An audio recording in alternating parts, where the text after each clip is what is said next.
guys, good morning. So today I'll be sharing with you something in this coronavirus moment we are all facing, and I want to share with you something about fear. Okay? Um, okay, sorry, this is not the right one. This is the right one.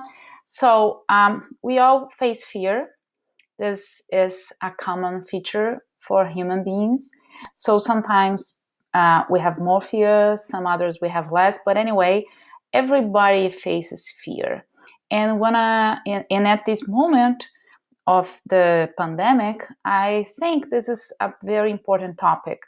We are facing more fear over things that we don't have control at all. So I want to share with you something about what the Bible teaches us about how to handle fear. And so just to start, I wanna check you guys to check your knowledge about fear. So choose one option as correct. So first, fear is the opposite of courage. Do you think that? Or fear is for the weak, so weak people are fearful people. And third, fear may be useful. Maybe is it true? Or fear is always something harmful? Okay, so if you choose the first one, fear is the opposite of courage, you are wrong. So fear is not the opposite of courage.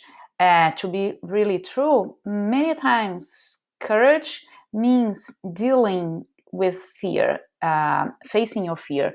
People that have no fear are not courageous. They may be sick, may be full, like those guys that make bets. So I bet you are going to do something stupid, like jumping from the window in the third floor and breaking your legs, for instance. So fear is not the opposite of courage. Everybody deals with fear, and courage means dealing correctly with your fear. Second, fear is for the weak. Wrong too.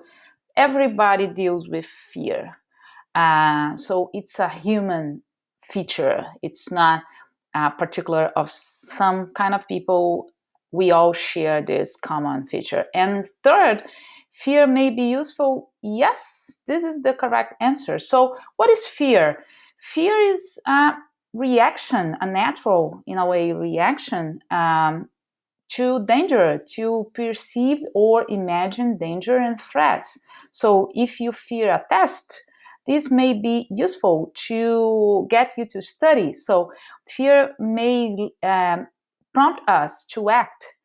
And this is important and this is useful. So if you see a sidewalk full of ice and you fear it, it's useful for you to avoid the sidewalk and go through another way that is clean. So the Bible tells us about this many places in Proverbs, for instance, that wise people foresee danger and avoid the danger, avoid it.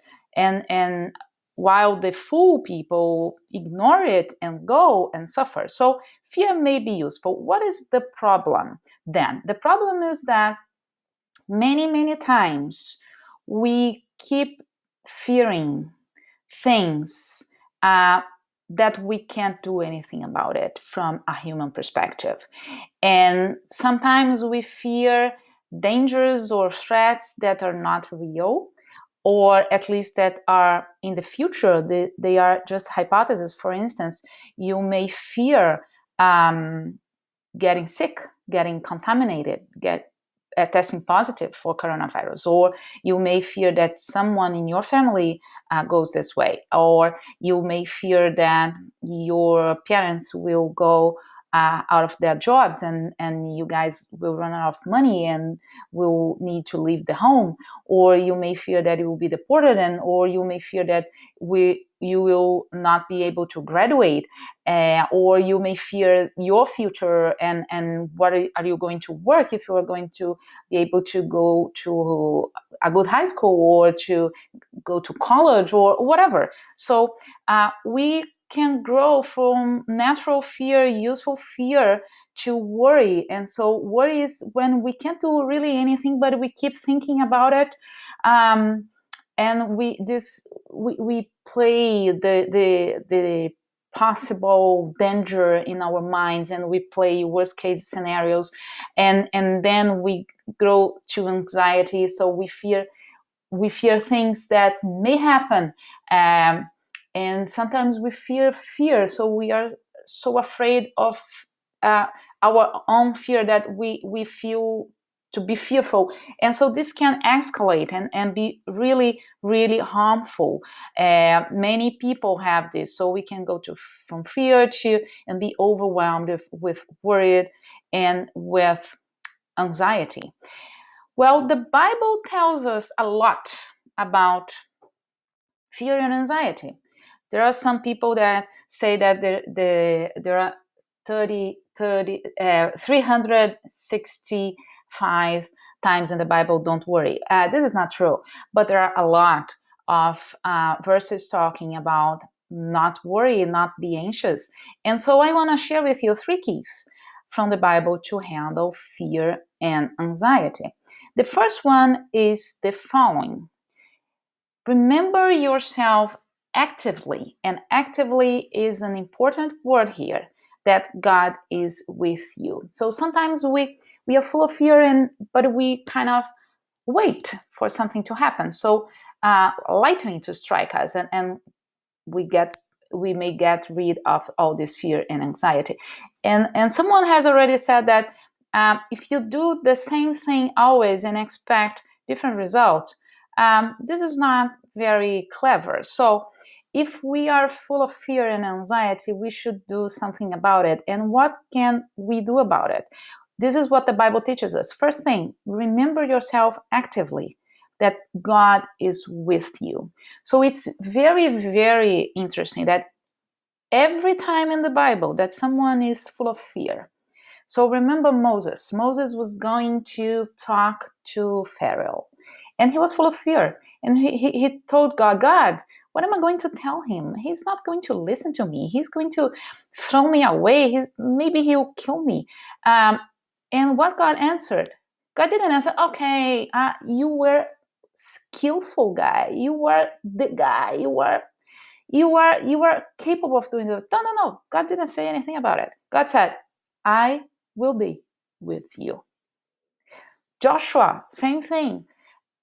Moses had died. He was alone leading the people to get into the promised land, and they need to battle. They were not a trained army. So Joshua was full of fear, and he was praying, and God said, what? No, you are the guy. You have the training. You need to trust yourself. So think positive and go. No, no, no, nothing like that. What God said is, I will be with you.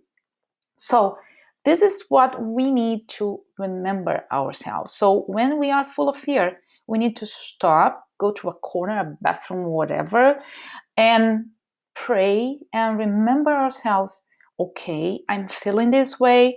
My mind is racing, but God, the Almighty God, the creator of all earth, uh, is with me. And so, like a father, and this is the image the Bible uses, like a father protects and cares for his son, a good father, a perfect father, God is with us. Second thing, second key, remember yourself actively who God is. Who is this person that we just said that is with you?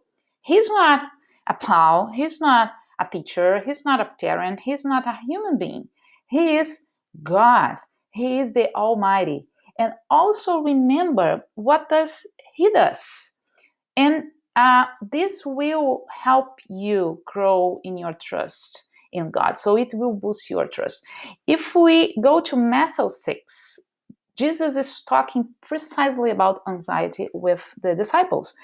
And it is important to us because God's saying, why are you so worried about food and clothes and what to drink and what to leave, shelter? And we don't have these worries really, but they did. They were poor, very poor country, very poor people. They were occupied and dominated by a foreign government, a foreign army, the Romans. So they were fighting for survival every day. So the danger, the threat was quite real for them. So what Jesus is saying is that even if your fear is real, so you have a real threat or not, what this passage Jesus is talking about in this passage, he says, remember, God knows about it. Do you think God doesn't know that you need to eat, that you need a shelter, that you need clothes? Do you think God doesn't know what is going on inside of you? And then Jesus talk, look to nature. Look how God cares for birds, for flowers in the field that nobody is even looking at them. So God provides for creation. Why don't you think that God is able and willing to provide for you that was created in his image? So remember yourself again actively.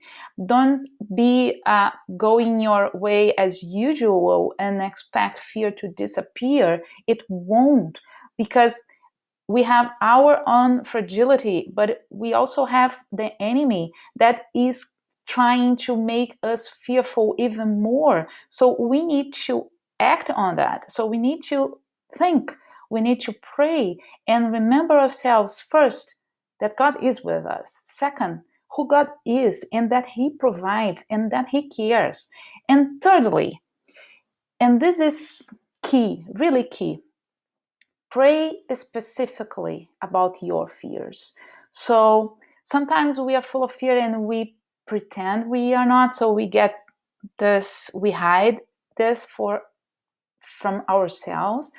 We don't want to look at it. We sometimes we have fear to look into our fears. So what Philippians 4:4-9 says is that when first, rejoice in the Lord in all circumstances.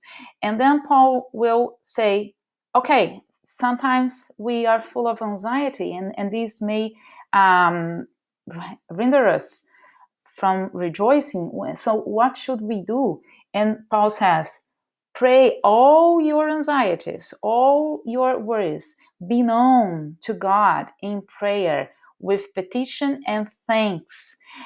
And the peace of God, so this peace that is above all understanding, it's a supernatural peace, will keep your mind and your heart protected. So this is what Philippians 4:4-9 says. So pray that all your anxieties, all your worries may be known to God in prayer with petitions and thanksgiving, and the peace of God will protect. A peace that is not a human peace, it's something that God will give us, will protect your heart and your mind. So you are full of worries, you are full of fears, you have something in your mind all the time, in the back. Stop. Go and pray about it. Pray, God, I know you are with me. I know you are powerful, but I am full of fear about this. So I fear the craziest it may be. Talk to God about it. Talk to God about it. Ask God to bring your peace, his peace, into your heart, into your mind. Pray about it. Pray alone. You know how cute this girl is? This is very, very proper at this moment. So pray your fears, and thank God that he will deliver you from your fears. Keep praying. If you have someone that you trust, talk to him or to her about your fears. Pray together. Pray till you receive peace. And then if the fear comes again, pray again. It's a battle.